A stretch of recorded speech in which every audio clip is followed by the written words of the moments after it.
करत आहेत की बाबासाहेब आमचे होते म्हणून, बाबासाहेब आपल्या सर्वांचे होते म्हणून.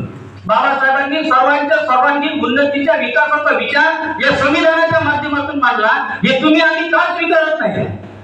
हे स्वीकारण्याची गरज यासाठी आहे की हंगेरी या देशातील जिप्सी नावाची आदिवासी जमात आहे आणि त्या आदिवासी जमातीचे दोन नेते, जानोस नावाचा नेता भारतामध्ये 2006-07 ला आला आणि त्याने या देशामधील बाबासाहेब आंबेडकरांचे लिखाणाचे ग्रंथ स्वतः सोबत घेतले आणि हंगेरी या देशामध्ये जो जय भीम नावाचं नेटवर्क चालू केलं. जेव्हा जेव्हा धर्म आणि देशाचा विचार येतो तेव्हा मी तुम्हाला असंख्य महापुरुषांची नावं या ठिकाणी सांगतो की त्यांनी धर्माला प्राधान्य दिलं. पण बाबासाहेबांनी नाही मात्र कधी असं कधी केलं किंवा असं स्टेटमेंट कधीही केलं. जेव्हा धर्म आणि देशाचा विचार आला तेव्हा बाबासाहेब असं म्हणायचे की मी देशाला प्राधान्य देईन.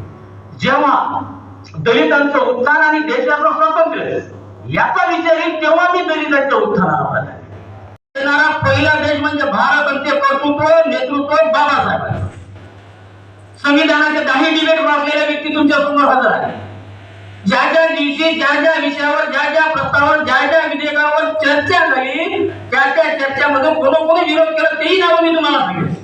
हे कर्तृत्व बाबासाहेबांचं आहे म्हणून मी तुमच्या तोंडून बोलून घेतो की थँक्यू.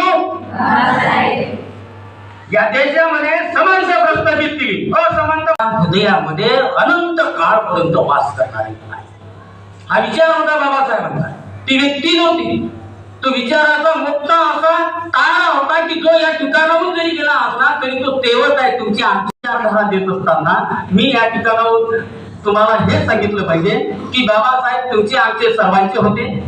बाबासाहेबांचे गुरु महात्मा फुले होते. याचा अर्थ छत्रपती शिवरायांच्या विचाराचा वसा आणि वारसा बाबासाहेबांच्या हृदयामध्ये सदैव तेवत होता.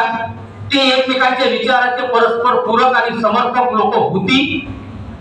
ती एवढी समर्थ होती म्हणून आज तुम्ही आम्ही एवढी सुखसंपन्न जीवन जगत आहोत. या सर्व महापुरुषांची ती पुण्यही आहे.